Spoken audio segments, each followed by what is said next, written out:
Welcome to square talks. ఈరోజు భారతదేశంలో మహిళల స్థితిగతులు, పరిస్థితులు, అణిచివేత, దోపిడీ ఏ విధంగా ఉంది, ఏంటి తెలుసుకోవడానికి మనకు ఆ వివరాలు చెప్పడానికి, మనతో తన అనుభవాలు పంచుకోవడానికి ఐద్వా all India democratic women's association Telangana రాష్ట్ర ప్రధాన కార్యదర్శి మల్లు లక్ష్మి గారు వచ్చారు. నమస్తే అండి. నమస్తే అండి. ఇవాళ భారతదేశంలో కానీ మీరు తెలంగాణ మేరకు పనిచేస్తున్నప్పటికీ భారతదేశం మొత్తంగా మహిళపై అణిచివేత, దోపిడీ పెరుగుతూ ఉంది. రకరకాల పద్ధతులు, ఇప్పుడు గృహహింస పెరుగుతోంది, హత్యలు పెరుగుతున్నాయి. ఇప్పుడు కొత్తగా సోషల్ మీడియాలో వ్యక్తిత్వ హననం చేయడం కూడా పెరుగుతోంది. దీన్ని అసలు మీరు ఏ విధంగా చూస్తున్నారు? ఎలా జరుగుతోంది ఇది? మొదట అంటే దాదాపు స్వాతంత్రం వచ్చిన తర్వాత, అంతకు ముందు నుంచి కూడా ఈ విధంగా ఉంది. ఇది మార్పు ఏమైనా వచ్చిందా? కొత్తగా అభివృద్ధి ఏమైనా చెందిందా? మీ సంస్థ దీని మీద చేస్తున్న స్ట్రగుల్స్ ఏంటి? ఉద్యమాలు నడవక ముందు మహిళ యొక్క స్థితి చాలా హీనంగా ఉండేది. నీచమైనటువంటి సంస్కృతి అమల్లో ఉండేది. ఆ రోజుల్లో సతీసహగమనం అమల్లో ఉండేది. బహుభార్యత్వము అమల్లో ఉండేది. బాల్య వివాహాలు జరుగుతూ ఉండేది. వాటికి వ్యతిరేకంగా అనేక మంది సంఘ సంస్కర్తలు, వీరేశలింగం పంతులు గారు కావచ్చు, గురజాడ అప్పారావు గారు కావచ్చు, అనేక మంది సంఘ సంస్కర్తలు వాటికి వ్యతిరేకంగా పోరాటం చేశారు. చేసి కొన్ని హక్కులు సాధించుకున్నాం. ఉద్యమాలు నడవక ముందు మహిళ యొక్క స్థితి చాలా హీనంగా ఉండేది. సంస్కృతి కూడా నీచమైనటువంటి సంస్కృతి అమల్లో ఉండేది. ఆనాడు చిన్నతనంలోనే బాల్య వివాహాలు జరుగుతుండేది. అట్లాగే బహుభార్యత్వము ఉండేది. ఒక భర్తకు 2, 3, 4 భార్యలు అట్లా ఉండేది. అట్లాగే సతీ సహగమనం అంటే భర్త చనిపోతే బతుకున్నటువంటి భార్యను తీసుకుపోయి చితిలో యేసేవాళ్ళు. హిందూ ధర్మశాస్త్రం చెప్పిందని మాట్లాడేవాళ్ళు ఆ రోజుల్లో. కానీ మరి భార్య చనిపోతే మరి బతుకున్నటువంటి భర్తను తీసుకుపోయి చితిలేయాలని మాత్రం మరి హిందూ ధర్మం ఎందుకు చెప్పలేదనేది అట్లా ఆ రకంగా వీరేశలింగం పంతులు గారు కావచ్చు, గురజాడ అప్పారావు గారు, రాజా రామ్మోహన్ రాయ్ గారు, వీళ్ళందరూ సంఘ సంస్కర్తలందరూ కూడా పెద్ద ఎత్తున పోరాటాలు చేశారు. చిన్నతనంలో పెళ్ళిళ్ళు అవుతున్నాయని, వాటికి ఇది ఇది కరెక్ట్ కాదు, వాళ్ళకు విద్య అవసరం లేదు, వాళ్ళకు ఆస్తి అవసరం లేదు అనేది, ఇదన్నీ కరెక్ట్ కాదని వాళ్ళు పెద్ద ఎత్తున మహిళలు చైతన్యం చేసి వాటికి వ్యతిరేకంగా చట్టాలు సాధించుకున్నాం. అట్లాగే తర్వాత వచ్చినటువంటి సావిత్రిబాయి, అంటే ఆ రోజులలోనే కూడా సావిత్రిబాయి పూలే గారు స్త్రీకి విద్య కావాలి అని తను కూడా స్త్రీ విద్య కోసం కూడా తన జీవితాంతం కృషి చేసినటువంటి వ్యక్తి తను ఒక భాగం. తర్వాత అఖిల భారత ప్రజాతంత్ర మహిళా సంఘం కూడా మహిళా హక్కుల కోసం అనేక హక్కుల కోసం పోరాటాలు చేసింది. ఆస్తి హక్కు చట్టం కావచ్చు, సమాన పనికి సమాన వేతన చట్టం, గృహహింస వ్యతిరేక చట్టం, లైంగిక వేధింపుల చట్టం, 498A చట్టం, నిర్భయ చట్టం కావచ్చు, అనేక చట్టాలు పోరాటాలు చేసి సాధించుకున్నాం ఆ చట్టాలు. కానీ ఆ చట్టాలు అమలవుతున్నాయని చూస్తే ఇవాళ ఆ చట్టాలు అమలు కావట్లేవు. మహిళలు చైతన్యమైనరు. మహిళలు ఈ రోజులలో విద్యలో కావచ్చు, వైద్యంలో కావచ్చు, శాస్త్ర సాంకేతిక రంగాల్లో కావచ్చు, వ్యవసాయంలో కావచ్చు, ఉత్పత్తిలో కావచ్చు, ఇలా మహిళలు ముందుకొస్తున్నారు. ముందుకొచ్చి అనేక రంగాల్లో ముందుకు పోతుండ్రు, విజయాలు సాధిస్తున్నారు. అయినా ఇంకా నేటికి మహిళ వివక్షతకు గురవుతుంది. అణచివేతకు గురవుతుంది. మహిళపై హింస జరుగుతుంది. అత్యాచారాలు జరుగుతా ఉన్నాయి. ప్రతి 9 నిమిషాలకు గృహహింస జరుగుతుంది. ప్రతి 12 నిమిషాలకు ఒక మహిళ పైన అత్యాచారం జరుగుతున్నది. ఇవాళ ఆధునిక మహిళలు పురుషుల కంటే ధీటుగా ఇంకా ఒక అడుగు ముందుకేసే మహిళలు ముందుకొస్తున్నారు. కానీ ఇవాళ అన్ని రంగాల్లో చూసినట్లయితే ఆర్థిక రంగంలో కావచ్చు, సామాజిక రంగంలో కానీ, రాజకీయంగా చూసినా కానీ ఇవాళ మహిళల్ని తక్కువ చేసి చూస్తున్నారు. సమాన హక్కులు లేవు. అసలు రాజ్యాంగమే కల్పించింది హక్కులు స్త్రీలకి. రాజ్యాంగంలో ఆర్టికల్ 21 ప్రకారము స్త్రీకి స్వేచ్ఛ, సమానత్వం, తినటానికి తిండి, చదువుకోవటానికి విద్య, వైద్యము అది హక్కు. అది పేద బడుగు బలహీన వర్గాల హక్కులు పొందుపరిచిండ్రు డాక్టర్ బిఆర్ అంబేద్కర్ గారు. అట్లాగే మహిళలకు కూడా సమాన హక్కులు పొందుపరిచిండ్రు. దాన్ని కూడా అమలు చేయమని పోరాటం చేస్తున్నాం. ఆర్టికల్ 21లో ఏదైతే రాజ్యాంగంలో పొందుపరిచిండ్రో అవి అమలు చేయట్లేరు పూర్తి స్థాయిలో. మళ్ళీ తర్వాత వచ్చినటువంటి మహిళా సంఘ నాయకురాల్ని అనేక సంవత్సరాలు పోరాటం చేసి నేను సాధించుకున్నటువంటి చట్టాలు ఇవాళ గృహహింస చట్టాన్ని కూడా ఇవాళ నీరు గారుస్తున్నారు. ఇవాళ ఆస్తి హక్కు చట్టం ఎంతమందికి ఆస్తి పురుషునితో పాటు సమానంగా స్త్రీలకు ఇస్తున్నారు? ఎక్కడ అమలు కావట్లేదు అది.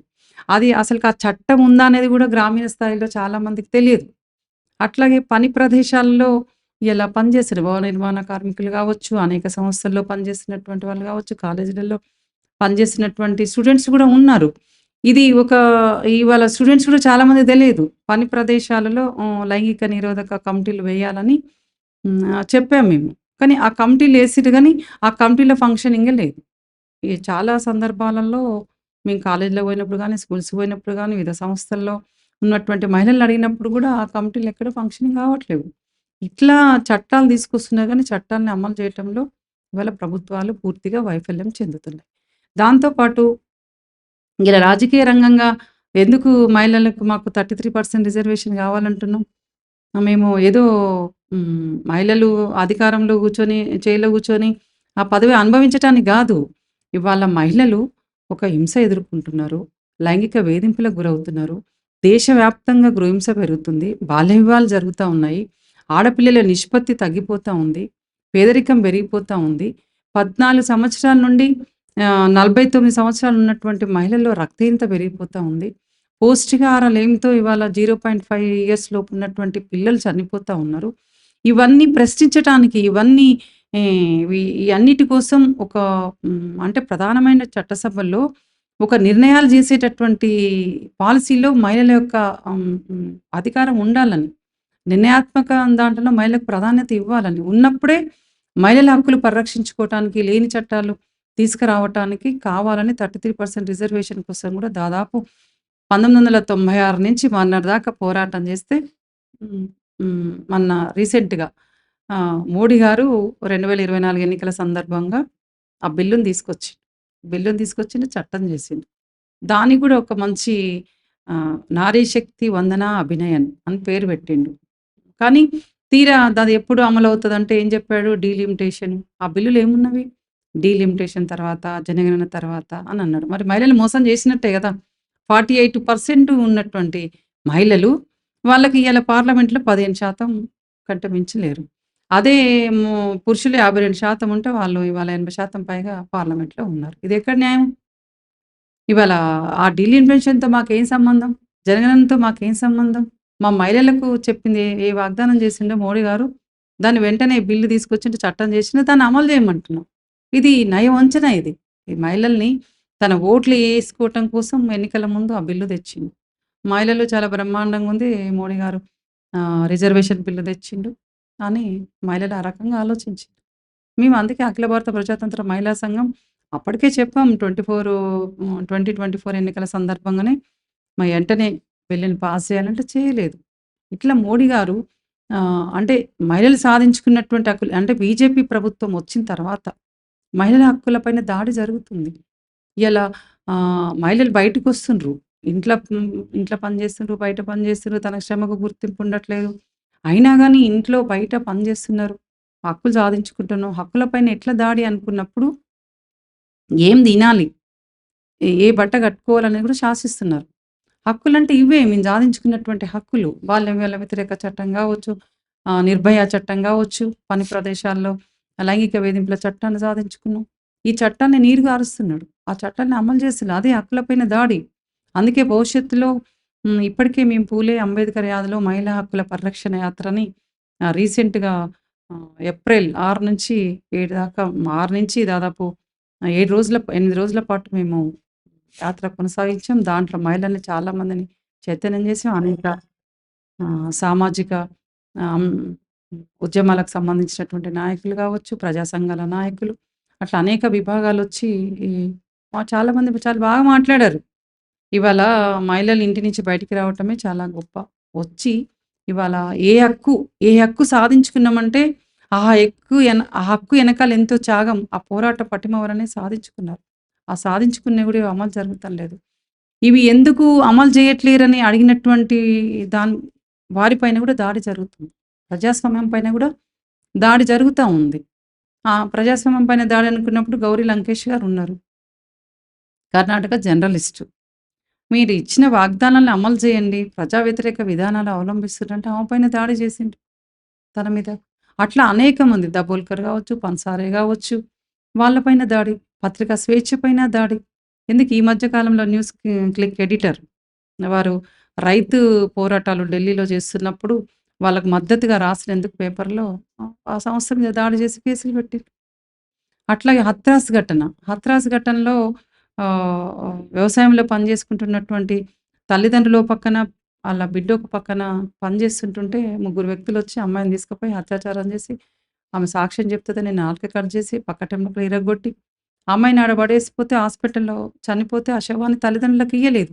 ఆ ఘటనని ఆ వీడియో తీస్తుంటుంటే కప్పన్ పైన గూడా రాజద్రోహం కేసు పెట్టి 2 ఏళ్ళు జైల్‌లో ఏసింది. ఇట్లా భావప్రకటన స్వేచ్ఛ పైన, పత్రికా స్వేచ్ఛ పైన దాడి జరుగుతుంది. అందుకే అందరూ ప్రశ్నించాల్సిన అవసరం ఉందని మేము ఈ యాత్రలో అనేక అంశాలు క్రోడీకరించి చెప్పాం. భవిష్యత్తులో ఇవన్నీ అంటే ఇప్పుడు చదువుకున్న స్టూడెంట్స్ ఇవాళ మన తెలంగాణ రాష్ట్రంలో గావచ్చు, భారతదేశ వ్యాప్తంగా గావచ్చు, ఇవాళ చదువుకున్న తర్వాత యువతను కాపాడాల్సిన బాధ్యత ప్రభుత్వాలది. ఉద్యోగాలు లేవు. ఉద్యోగాలు లేక ఇవాళ పిల్లలు అనేక అలవాట్లకు గురయ్యి డ్రగ్స్‌కు, మద్యానికి అలవాటు పడి చాలామంది పిల్లలు ఇవాళ హ్మ్, పక్కదారి పడుతున్న పరిస్థితి. ఒక తల్లి పెంచి, పెద్ద చేసి, ఒక కుటుంబానికి ఉపయోగపడాలి, సమాజానికి ఉపయోగపడతారు గదా! అని వాళ్ళు కష్టపడి పిల్లల్ని చదివిపిస్తే ఇయాల చదువుకొని బయటికొచ్చినాక ఉద్యోగాలు లేవు. అదొకటి. ముఖ్యంగా మహిళలు. మహిళలు ఎక్కడ పరిశ్రమలు మూతపడ్డ తర్వాత, ఆ పరిశ్రమల్లో ముందు బలయ్యేదెవరు? మహిళలే. మహిళలే తీసేస్తున్నారు. ఇప్పుడు ఐటీ సెక్టార్ ఉందనుకోండి. ఐటీ సెక్టార్ మహిళలు ఇయాల పురుషులతో పాటు ధీటుగా గూడా ఐటీ రంగంలో ముందుకొస్తున్నారు. ఒక మేనేజర్‌ని పెట్టాలంటే 10 మంది 15 మందిని కలిసి ఒక మేనేజర్ పురుషుడిని పెడతారు. అతను ధీటుగా మహిళకు శక్తి, సామర్థ్యం ఉన్నా గాని స్త్రీని పెట్టట్లేరు. ఇది వివక్షత గాదా? అని నేను అడుగుతా ఉన్నాను. ఇవాళ వైద్య రంగంలో గూడా అమ్మాయిలు చాలామంది ముందుకొస్తున్నారు. వచ్చి వాళ్ళు గూడా అనేక మంది కాలేజీలలో వాళ్ళు టీచింగ్ ప్రొఫెషన్ ఎన్నుకుంటున్నారు. కొంతమంది ఎంచుకుంటున్నారు. హెచ్ఓడీస్ చూసినా గాని ఎంతమంది మహిళలున్నారు? ఎక్కువ జెంట్సే ఉన్నారు. మీరు మొత్తం లెక్కలు తీయండి. అది వివక్షత గాదా? మేము అడుగుతున్నాం. ఇట్లా ఇంతెందుకండి ఇప్పుడు మేము ఈ టీవీలో మాట్లాడుతున్నాము. ఈ టీవీలో మాట్లాడుతున్నది మహిళలది ఎక్కువ చూడరు.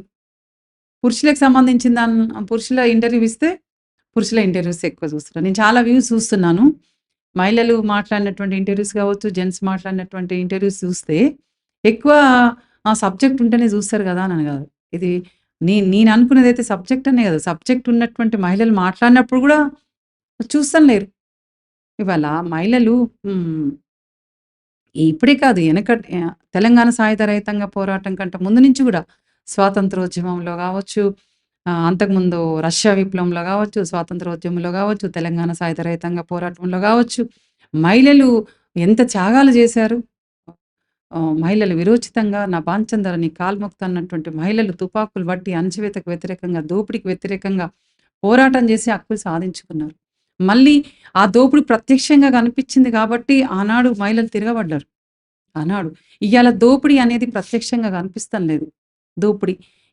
ఇప్పుడు ఆ దోపిడీ అనుకున్నప్పుడు మీరన్నారు దోపిడీ ఎట్లా కొనసాగుతుందని మీరు. కానీ అట్లాగే మహిళలు ఇవాళ స్కీమ్ వర్కర్స్ ఉన్నారండి. దాదాపు తెలంగాణ రాష్ట్రం చూసినట్లయితే 63 విభాగాలకు సంబంధించినటువంటి దాంట్లో స్కీమ్ వర్కర్స్ పనిచేస్తున్నారు. వాళ్ళు దాదాపు 3.5 లక్షల మందున్నారు.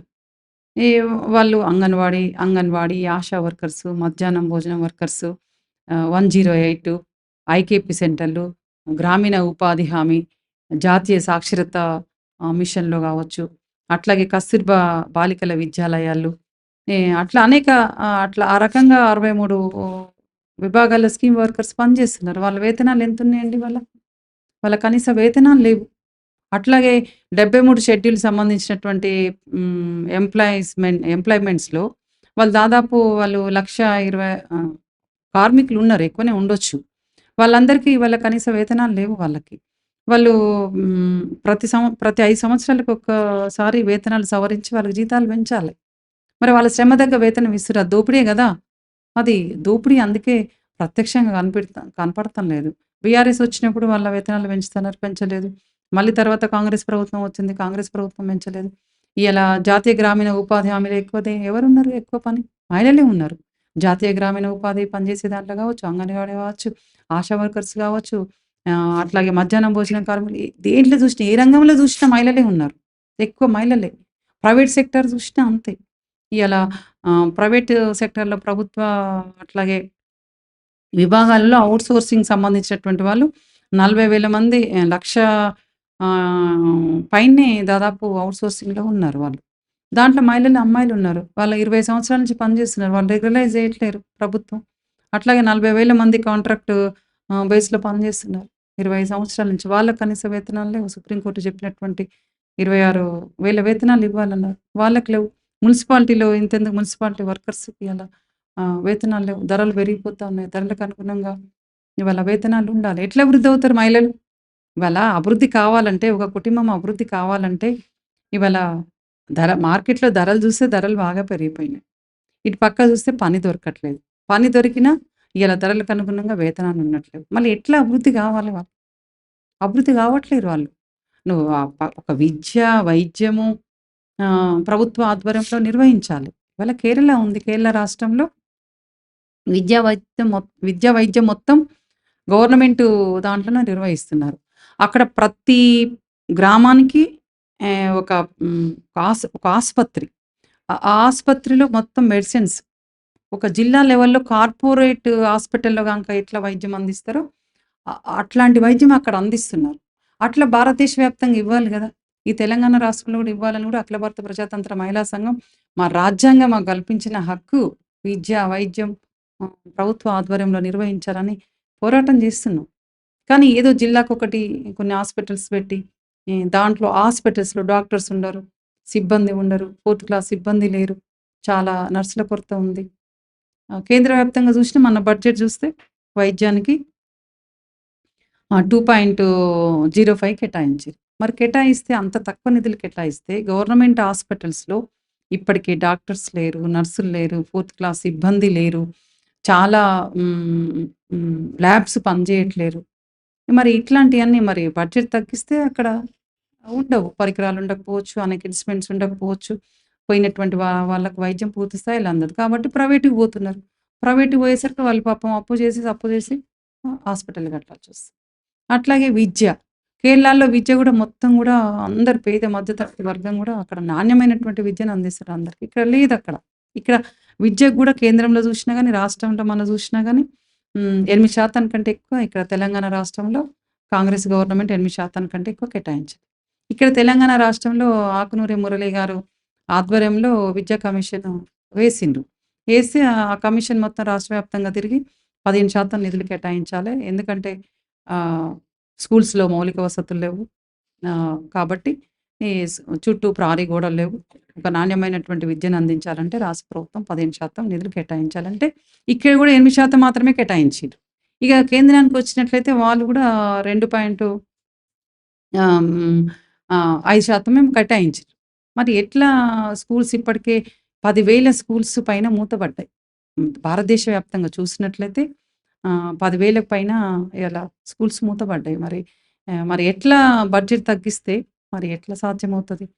మౌలిక వసతులు లేవు స్కూల్స్‌లలో. మౌలిక వసతులు లేక ముఖ్యంగా ఆడపిల్లలు డ్రాప్ ఔట్ అవుతున్నారు. ఆడపిల్లలు డ్రాప్ ఔట్ అయితే ఎంత నష్టం?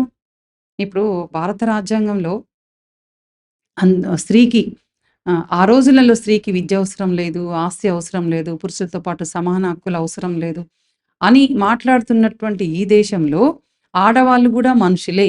ఆడవాళ్ళకు విద్య ఉండాలి, వైద్యం ఉండాలి, సమాన హక్కులు ఉండాలి, స్వేచ్ఛగా జీవించే హక్కు ఉండాలి అని హిందూ కోడ్ బిల్లు ప్రవేశపెడితే ఆనాడు పార్లమెంట్‌లో వీగిపోయింది. వీగిపోయిందని తను రాజీనామా చేసిండు వ్యక్తి.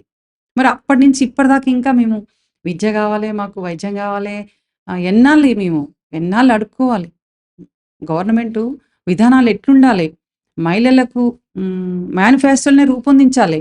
మహిళలకు విద్య గావచ్చు, వైద్యం గావచ్చు, ఉపాధి గావచ్చు, మహిళలపై హింస, భద్రత, హింస లేని సమాజం, మద్యం లేని సమాజం, డ్రగ్స్ లేని సమాజం ఇవన్నీ రూపొందించేటటువంటి విధానాలు వాళ్ళు రూపొందించాలి. వాటి కోసం ఫైట్ చేస్తున్నాం.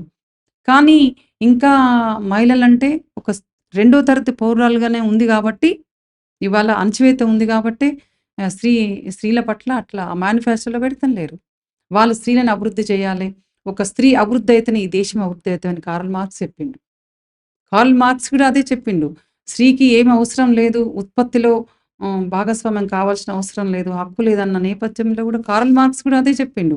తన స్త్రీకి విద్య అవసరము, ఆస్తి అవసరము, స్త్రీకి రాజకీయ ఆహ్, హ్మ్, అధికారంలో భాగస్వామ్యం ప్రభుత్వాలు కల్పించాలి. ఉత్పత్తిలో భాగస్వామ్యం కల్పించాలి. స్త్రీ ఎప్పుడైతే అభివృద్ధి అవుతాయో ఈ సమాజం అభివృద్ధి అయితది.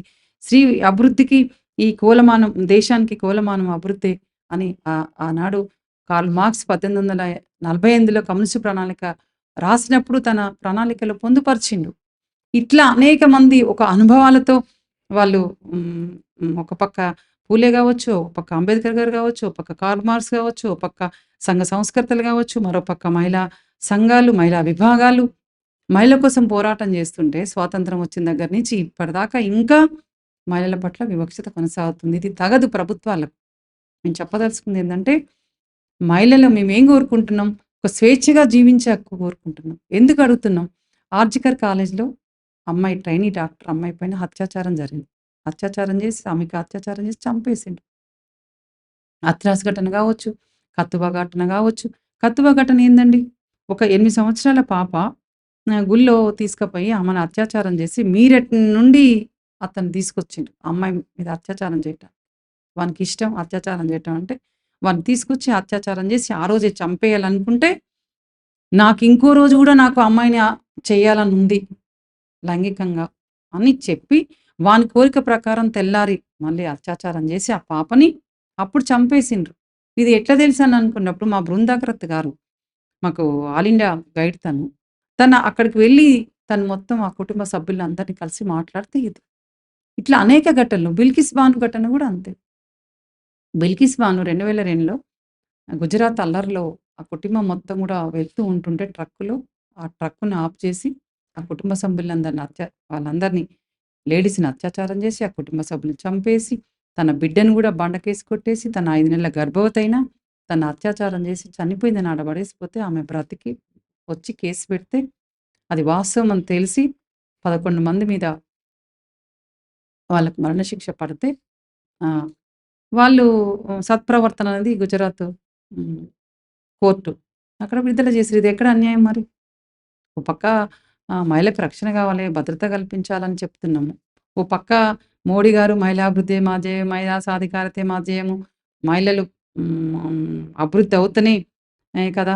మహిళలకి ఏ భంగం కలిగినా నా మనసు గాయపడతది అనే విధంగా 15థ్ ఆగస్ట్ 15థ్ రోజు జెండా ఎగిరేసిండు. తీరా బిల్కిస్ బాను విషయం సాయంత్రం అయ్యేసరికి ఆహ్, నిందితుల్ని విడుదల చేసిర్రు. ఏం మాట్లాడలేదు. అప్పుడు మా ఆల్ ఇండియా సుభాషిణి ఆలి గారు ఉపాధ్యక్షురాలు, రేపిస్టుల్ని అసలు విడుదల చేసే హక్కు ఎక్కడా లేదు ఇది.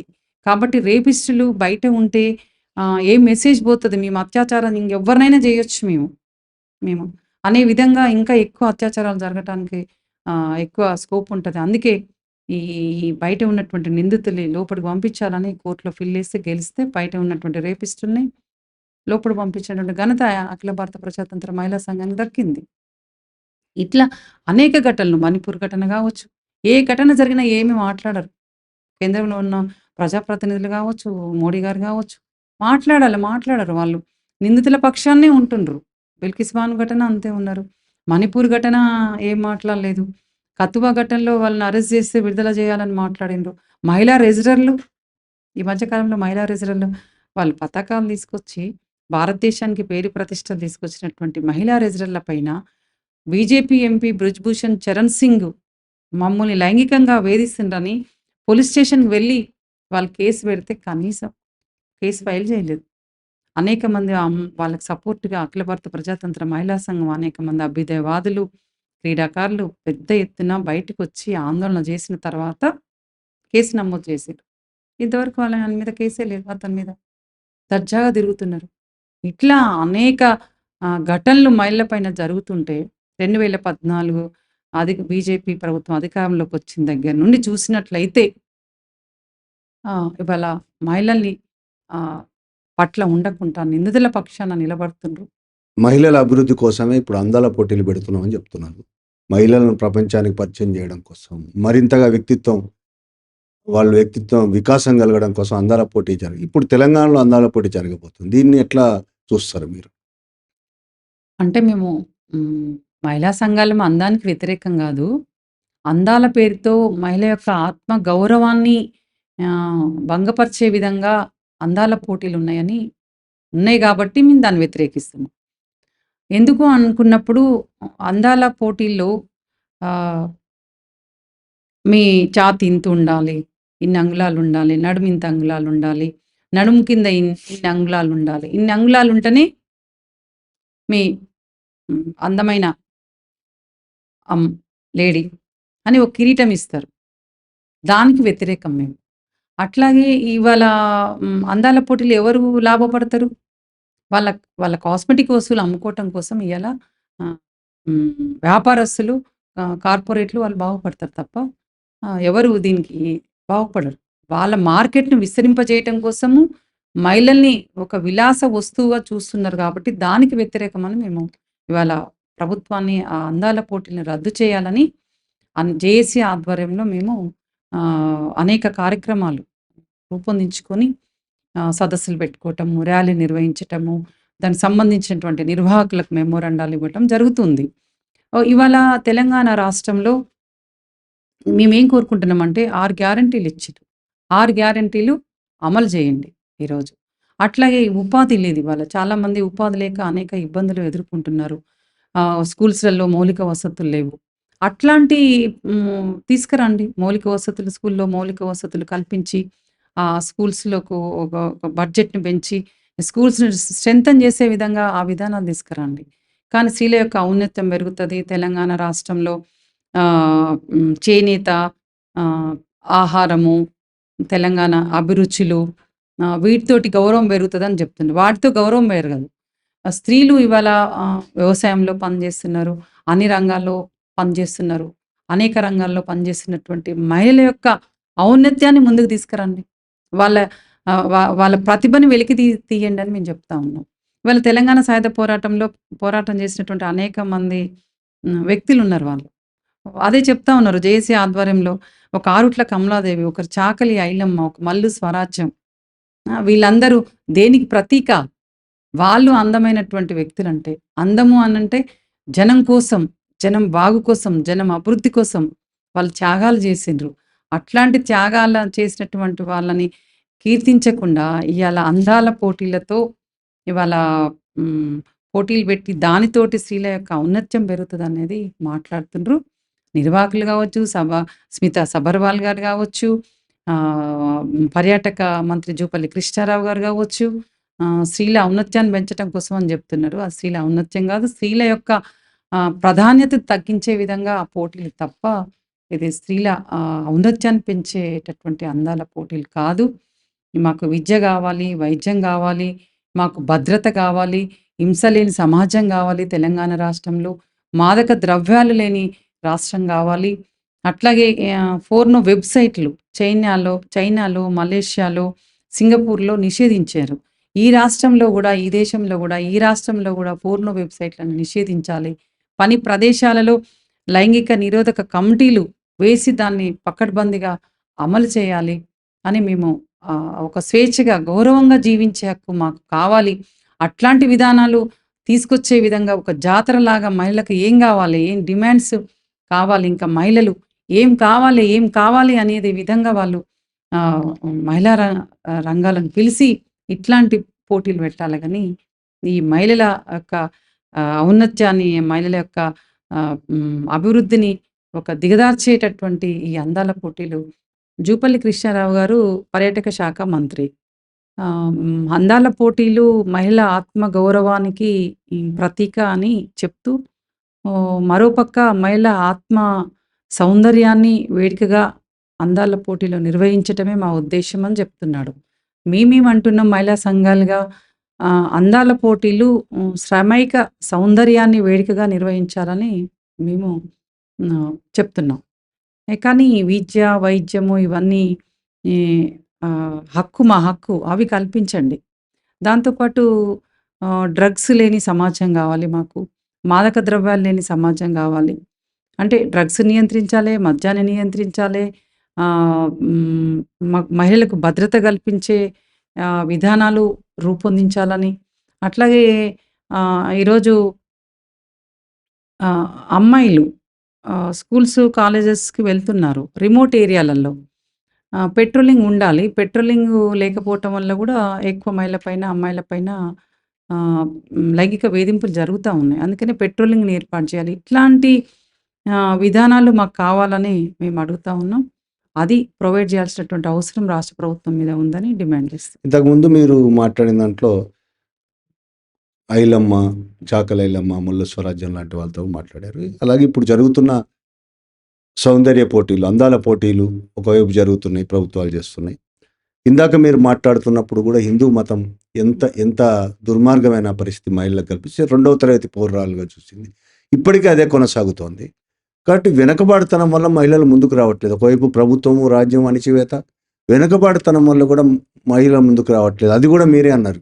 నా ఇంటర్వ్యూ కూడా ఎక్కువ మంది మహిళలు చూడరు, పురుషులే చూస్తారు. అంటే ఈ పరిస్థితులు ఒకవైపు కనిపిస్తుండే, రెండో వైపు మీరు చెప్పినట్టుగానే తెలంగాణ సాయుధ పోరాటంలో వేలాది మంది మహిళలు పాల్గొన్నారు. చాకలి ఐలమ్మ కావచ్చు, ముల్ల స్వరాజ్యం కావచ్చు, ఆరుట్ల కమలాదేవి, వేలాది మంది పోరాటంలో పాల్గొన్నారు. ఇప్పుడు కూడా మనకు పేపర్లలో, వార్తల్లో వస్తున్న దాని ప్రకారం మావోయిస్ట్ పార్టీ పోరాటాలు వేలాది మంది, దాదాపు 50% పైన మహిళలు పాల్గొంటున్నారు. అంటే రెండు విరుద్ధమైన ఎట్లా జరుగుతున్నాయి సమాజంలో? మీరు ఎట్లా చూస్తారు దీన్ని? వెనుకబాటుతనం ఏం లేదు. ఇవాళ మహిళలు అన్ని రంగాల్లో ముందుకొస్తున్నారు. కానీ ప్రభుత్వ విధానాలు మహిళల్ని అభివృద్ధి చేసేటటువంటి విధానాలు రూపొందించకపోవటం వల్ల ఒక భాగమైతే, మహిళల్ని రెండో తరగతి పౌరురాలుగా చూస్తున్నారు. చూడటం వల్లనే ఇవాళ ఒక స్త్రీ యొక్క అణచివేతకు గురవుతుంది. ఆనాడు తెలంగాణ సాయుధ రైతాంగ పోరాటంలో దోపిడీ ప్రత్యక్షంగా కనిపించేది. అణచివేత ప్రత్యక్షంగా కనిపించేది. అట్లాగే మల్లు స్వరాజ్యం గారు గానీ, ఆరుట్ల కమలాదేవి గారు గానీ, ఇంట్లో ఉన్నటువంటి మహిళల్ని బయటికి తీసుకొచ్చి, అంటే ఏ ఊర్లో సమస్యలుంటే ఆ ఊరి సమస్యల ప్రాతిపదికన పాటలు కట్టి మహిళల్ని చైతన్యం చేసి పోరాటంలోకి తీసుకొచ్చిండ్రు. అట్లా భూస్వాములకు వ్యతిరేకంగా, అణచివేతకు వ్యతిరేకంగా అట్లా ఆ రకంగా మహిళలు పోరాటం చేసి కొన్ని హక్కులు సాధించుకున్నారు. సాధించుకున్న తర్వాత కూడా మహిళలు అన్ని రంగాల్లో మళ్ళీ ముందుకొస్తున్నారు. ఎందుకంటే మొన్న జరిగినటువంటి తెలంగాణ మూవ్‌మెంట్ జరిగినప్పుడు కూడా మాకు తెలంగాణ రాష్ట్రం కావాలి అని పోరాటం చేసినప్పుడు కూడా మహిళలు వచ్చినప్పుడే ఉద్యమాల్లోకొచ్చినప్పుడే మహిళలను ఉపయోగించుకుంటుండ్రు. స్వాతంత్ర పోరాటం కూడా చూడండి, తెలంగాణ సాయుధ రైతాంగ పోరాటం చూడండి, మన జరిగినటువంటి తెలంగాణ పోరాటం కావచ్చు, ఉద్యమాల్లో మహిళలు ఉపయోగించుకుంటున్నారు. కానీ ఉద్యమాల్లో మహిళలు వచ్చినంత విధంగా మహిళ అభివృద్ధి కోసం బాటలేస్తం లేరు, ప్రణాళికలు రూపొందిస్తం లేరు. అట్లాంటి విధానాలు ఎందుకు మహిళలు ముందుకు రావట్లేరు? వస్తున్నారు. ఇంతకుముందు మనం చెప్పుకున్నాం. ఇయాల వ్యవసాయంలో మహిళలు పనిచేస్తున్నారు, ఇంట్లో పనిచేస్తా ఉన్నారు, విద్యలో, వైద్యంలో, శాస్త్ర సాంకేతిక రంగాలలో. సునీతా విలియమ్స్ ఏంటండి, ఇట్లా అనేక ఐటీ సెక్టార్‌లో కావచ్చు, ఏ రంగం, ఈ రంగం, ఆ రంగం అనేది లేకుండా ముందుకు దూసుకుపోతున్నారు మహిళలు. కానీ ప్రభుత్వ విధానాల్లో లోపం ఉంది. ప్రభుత్వ విధానాలనే ఇయాల మహిళల ఔన్నత్యానికి సంబంధించినటువంటి విధానాలను కూడా పాఠ్యాంశాల్లో పొందుపరచాలి. అట్లాంటివి కూడా పొందుపరచట్లేరు. అట్లా కూడా తరతరాల నుంచి వస్తున్నటువంటి స్త్రీ అణచివేత సంబంధించింది అదే కొనసాగుతుంది.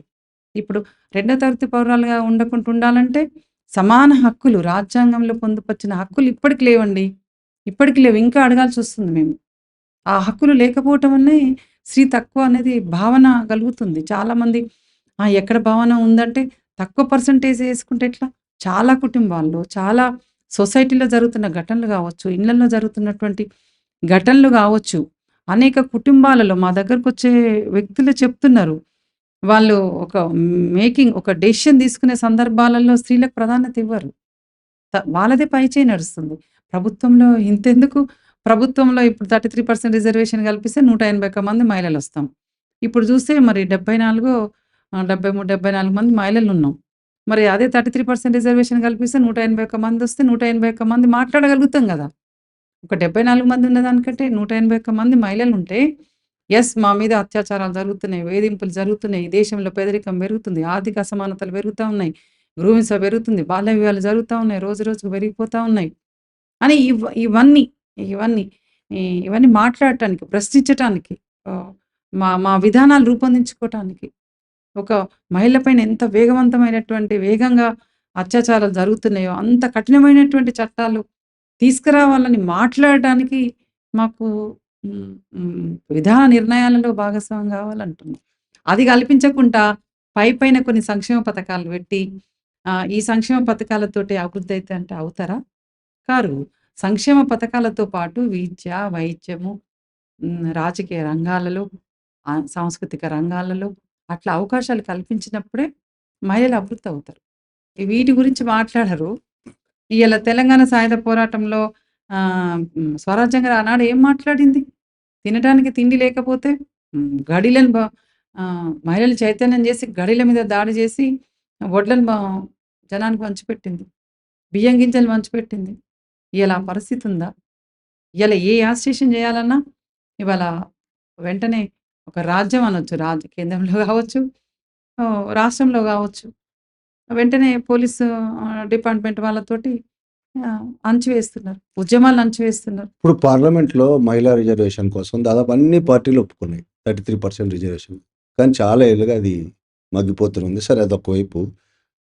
అన్ని పార్టీలు మహిళలకు సమాన అవకాశాలు కావాలని చెప్తున్నాయి. పార్లమెంట్‌లో బిల్లు కావాలంటున్నాయి. కానీ వారి పార్టీల్లో, పార్టీ కమిటీల్లో మహిళలకు ఆ విధమైన ప్రాధాన్యత ఇవ్వటం లేదు. ఏ పార్టీ కూడా. బీజేపీ, కాంగ్రెస్, చివరికి కమ్యూనిస్టులు కూడా సమానమైన అవకాశం ఇవ్వట్లేదు. సమానమైన కాదు, కనీసం ఆ 30% కూడా ఇవ్వట్లేదు. ఎందుకు? దానికి కారణం ఏమంటారు? కమ్యూనిస్టు పార్టీల్లో ఏం లేదు. వామపక్ష పార్టీలలో మహిళలకు అసెంబ్లీ, పార్లమెంట్ ఎన్నికల్లో కావచ్చు, అసెంబ్లీ ఎన్నికల్లో కావచ్చు, మనం చూసినట్లయితే పర్సెంటేజ్ ప్రకారంగానే ఇచ్చిర్రు మాకు. నేను ఎన్నికలు అనట్లే, పార్టీ కమిటీలో అంటున్నా. రాష్ట్ర కమిటీ, కేంద్ర కమిటీ. ఓకే. పార్టీ కమిటీలలో కూడా మహిళలకు 20% ఉండాలి అని ఏదైతే మా ఆల్ ఇండియా కమిటీ పెట్టిందో అదే ప్రకారంగా అదే ఫాలో అవుతూ వస్తుండ్రు. ఆ రకంగానే ఉన్నారు కమిటీలలో. తక్కువ ఏం లేరు. మన జరిగినటువంటి ఆల్ ఇండియా మహాసభల్లో, మదురైలో జరిగినటువంటి మహాసభల్లో కూడా 20% మహిళలకు అవకాశం ఇచ్చారు అక్కడ కేంద్ర కమిటీలో. రాష్ట్ర కమిటీలో కూడా అదే పర్సెంటేజ్ ఇచ్చిండ్రు. జిల్లా కమిటీలో అదే పర్సెంటేజ్ ఇచ్చిర్రు. కింద శాఖ స్థాయిలో కూడా ప్రతి శాఖలో 2 మహిళలు ఉండాలన్నారు. అదే స్థాయిలో మహిళల్ని దాదాపు ఒక 5 సంవత్సరాల నుంచి కంటిన్యూయస్‌గా ఎక్కడ కూడా మహిళలకు తక్కువ ప్రాధాన్యత ఇచ్చే విధంగా మా కమిటీలలో లేదు. అది జరగదు. భవిష్యత్తులో ఇంకా మహిళల్ని ముందుకు రావాలనే కాన్సెప్ట్ తోటే వాళ్ళకు శక్తి తక్కువ ఉన్న ఆ శక్తి ఉన్నది తీసుకొని ఆ శక్తి సామర్థ్యాలు పెంచే విధంగా మా కమిటీ బాధ్యత తీసుకుంటున్నారు. అట్లా మహిళల్ని అభివృద్ధి చేయటంలో వామపక్ష పార్టీలు కావచ్చు అట్లా ముందుంటాయి తప్ప ఎప్పటికీ ఇంకోటి, స్త్రీల అణిచివేత విషయంలో చట్టాలు ఉన్నాయి. ఏవైతే చట్టాలు ఉన్నాయో, అణిచివేత కావచ్చు, ఇప్పుడు పోస్కో చట్టం లాంటివి కావచ్చు, ఇవన్నీ దుర్వినియోగం అవుతున్నాయి అనేది కొంతమంది చాలా పెద్ద ఎత్తున కోర్టులకు పోతున్నారు. దాని మీద బయట ఆందోళన చేస్తున్నారు. దుర్వినియోగం అవుతున్నాయని.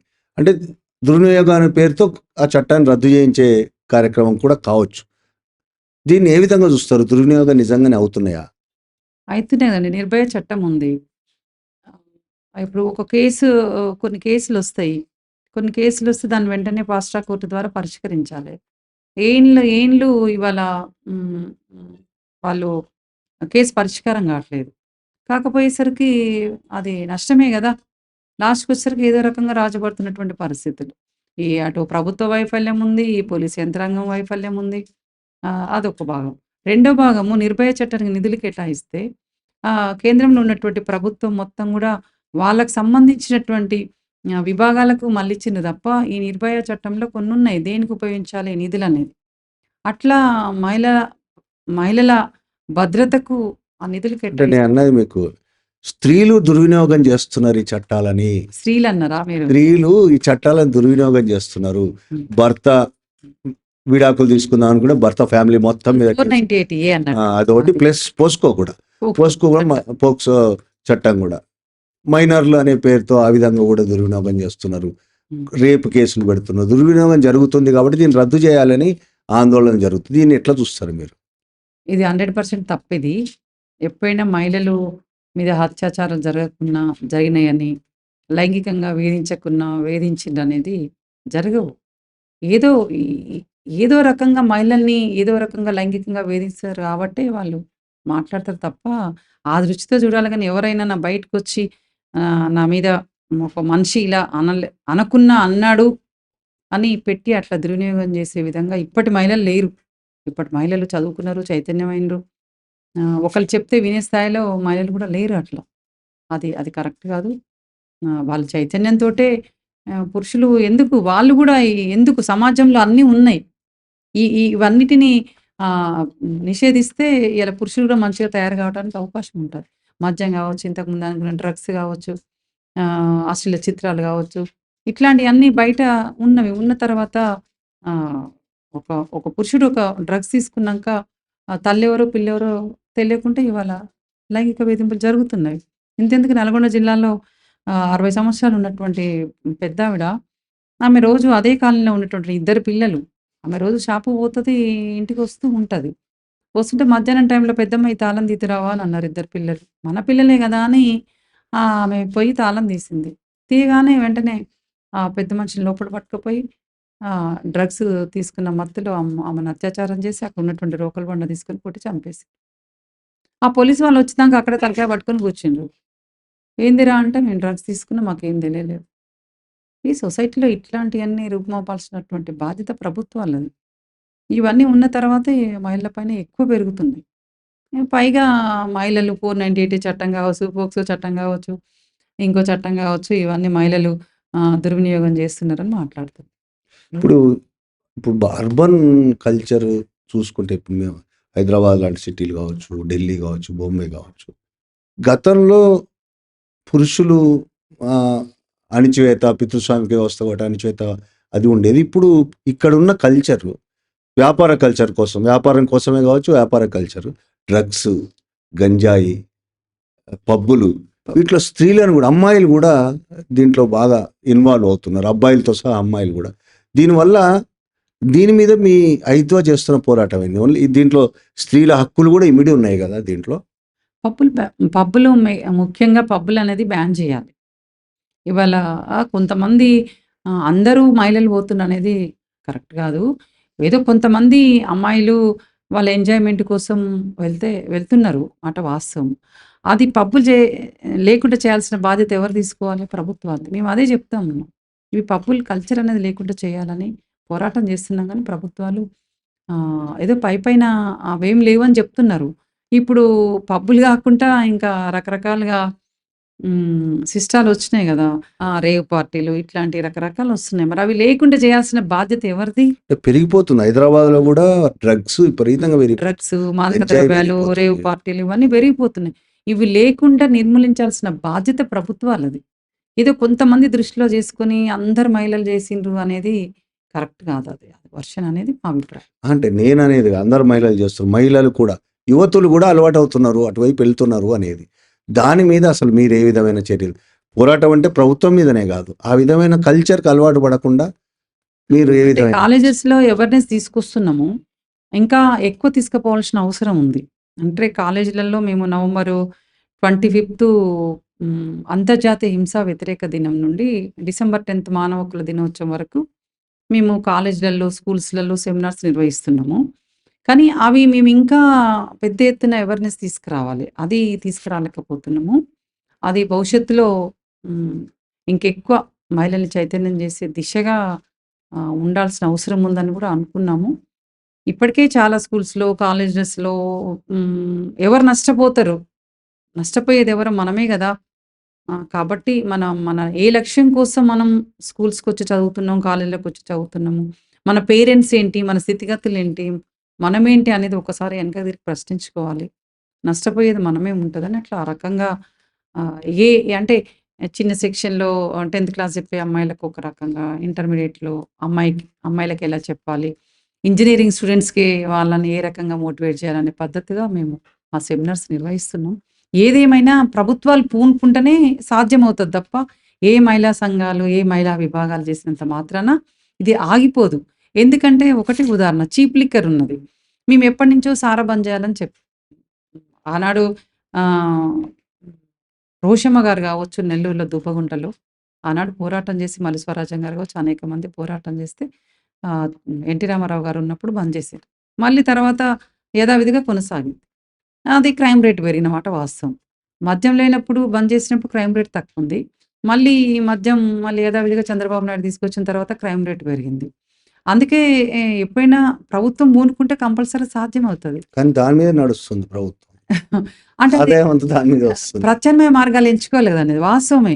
మద్యం మీద వచ్చేటటువంటి ఆదాయాన్ని ఆదాయ వనరుగా ప్రభుత్వం చూస్తుంది. అది ఎట్లా నష్టం అనేది పాపం ప్రజలకు తెలుస్తలే. ప్రజల నుంచే తీసుకుంటుండు. హ్మ్. ప్రజలనికి ఓ పక్క సంక్షేమ పథకాలతో డబ్బులిస్తున్నాడు. మరో పక్కన మద్యం పోసి తాగండి, తూలండి ఏమన్నా గానియండి గానీ, అనే విధంగా సంక్షేమ పథకాలు ప్రవేశపెడుతున్నాడు.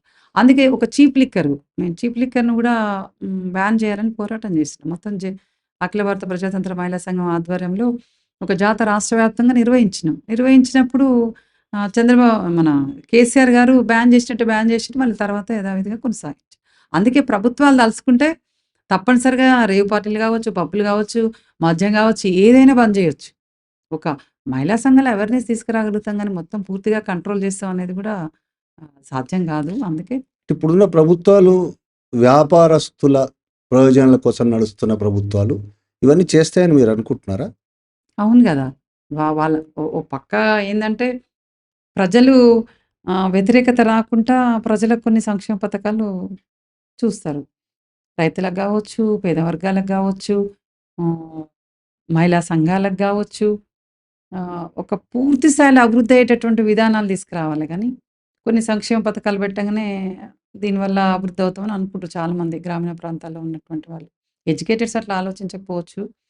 ఆ! ఇప్పుడు ఎడ్యుకేటెడ్స్ గూడా అట్లే ఆలోచిస్తున్నారు. ఎడ్యుకేటెడ్స్ ఎందుకు ఆలోచిస్తారంటే ఒకప్పుడు హ్మ్. పేపర్స్ చదివేవాళ్ళు బాగా. ఒకప్పుడు స్టూడెంట్సు సమాజంలో వస్తున్నటువంటి అప్‌డేట్స్‌ని చాలామంది స్టూడెంట్స్ చూసేవాళ్ళు. పేపర్స్ చదివేవాళ్ళు. ఇప్పుడు వస్తున్నటువంటి స్టూడెంట్స్ ఏమవుతుందంటే ఆహ్, వాళ్ళ చదువుతో పాటు ఈ ఫోను హ్మ్. లో ఫోను, ఎడిక్ట్ సోషల్ మీడియా. అవుతున్నారు. సోషల్ మీడియా ఇవి. అంటే ఒక చరిత్రలు తెలుసుకుంటలేరు. ఒక ఒక భగత్ సింగ్ గావచ్చు, ఒక చెగువేరా గావచ్చు, ఝాన్సీ లక్ష్మీబాయి గారు గావచ్చు, అనేక మంది అంటే ఈ దేశం కోసం త్యాగాలు చేసినటువంటి వాళ్ళ త్యాగాల గురించి చాలా మందికి తెలియదు. కొద్దిమంది ఏదో మహాత్మా గాంధీ, జవహర్లాల్ నెహ్రూ అట్లా కొంతమంది గురించి తెలుసు తప్ప మిగతా చరిత్ర నేపథ్యం చదివితే తప్పనిసరిగా పిల్లలు ఇప్పుడు సోషల్ మీడియాలో ఎక్కువ ఇన్వాల్వ్ అవుతున్నారు. గాడ్సే గురించే ఎక్కువ ప్రచారం అవుతుంది. చాలా గొప్పోడని గదా! ఇప్పుడు సోషల్ గాడ్సే మీడియా అందరికి తెలిస్తే తెలుసు మనకెట్లాంటి వాడనేది. ఇప్పుడు సోషల్ మీడియా చూస్తే గాడ్సేలే తయారయ్యే పరిస్థితి. ఫేక్ న్యూస్ ఎక్కువ ఫాలో అయితున్నారు. కానీ ఈ మధ్య కాలంలో చూడండి సోషల్ మీడియాలో మోడీ గురించి బాగా రాసినటువంటి వాళ్ళు స్టూడెంట్సే. ఇప్పుడు కొంచెం తగ్గింది. మీరు గతం కంటే ఇప్పుడు చూడండి. ఎందుకంటే ఇప్పుడిప్పుడే స్టూడెంట్స్ గూడా దాంట్లో నుంచి ఇప్పుడు మోడీ అవలంబిస్తున్నటువంటి విధానాల పట్ల గూడా కొంత వ్యతిరేకత వస్తుంది. మనందరికి తెలుసు. జరిగిన ఎన్నికల్లో గావచ్చు, సీట్లు తగ్గిపోయినాయి. అట్లా రకంగా చూసుకుంటే తగ్గిపోయింది గానీ, వాళ్ళు అనేక రకాలుగా ప్రలోభాలకు గురి చేసి, వాళ్ళ విధానాన్ని ముందుకు తీసుకొచ్చి ఆ ఓట్ల రాజకీయాలు చేస్తున్నారు తప్ప, భవిష్యత్తులో ఎప్పటికైనా బీజేపీ ఓడిపోయే అవకాశం ఉందంటారా ఇండియాలో? వస్తది. శ్రీలంక తప్పలేదు గదండీ! శ్రీలంక గాని, శ్రీలంక అనుకున్నామా? అట్లాంటి ఉద్యమం వస్తదని? ఎప్పటికో వస్తది. ప్రజలు తిరగబడతారు. ప్రజలే చరిత్ర నిర్మాతలని ఎందుకన్నారు గురజాడ అప్పారావు గారు. ప్రజలే చరిత్ర నిర్మాతలు. అందులో తెలంగాణ రాష్ట్రంలో ఒక చైతన్యం కలిగినటువంటి ప్రజలు ఇంతకుముందే అనుకున్నాం. బాంచందరని కాల్ముక్తన్నలు బందూకులు పట్టి దోపిడీకి వ్యతిరేకంగా పోరాటాలు చేసి, అణచివేతకు వ్యతిరేకంగా కానీ పోరాటాలు అలాంటి చేసి 10 ప్రజలే లక్షల భూమి వంచిన ఘనత అవును. ఈ నిజమే. తెలంగాణ గడ్డ మీద గంజాయి మొక్క తులసివనంలో గనక గంజాయి మొక్క ఎట్లా మొలుస్తుందో ఇయ్యాల ఈ తెలంగాణ రాష్ట్రంలో ఆర్ఎస్ఎస్, బీజేపీ ఇలా చాప కింద నీరులాగా ఆర్ఎస్ఎస్ పాతుకుపోతుంది. దాన్ని పెకిలించి వేయాలి. నిజమే. జనం అదే పెకిలించి జనం వేస్తారు ఎప్పటికో మీరు ఏదో ఒక చెప్తున్న రోజు. జనమే 8 ఎంపీ సీట్లు ఇచ్చారు హ్మ్. తెలంగాణలో. తెలంగాణలో అంటే అటు నిజామాబాద్ గావచ్చు, కొన్ని ఆహ్, ఉత్తర తెలంగాణలో ఉత్తర తెలంగాణలో 8 ఎంపీ సీట్లు ఇచ్చారు.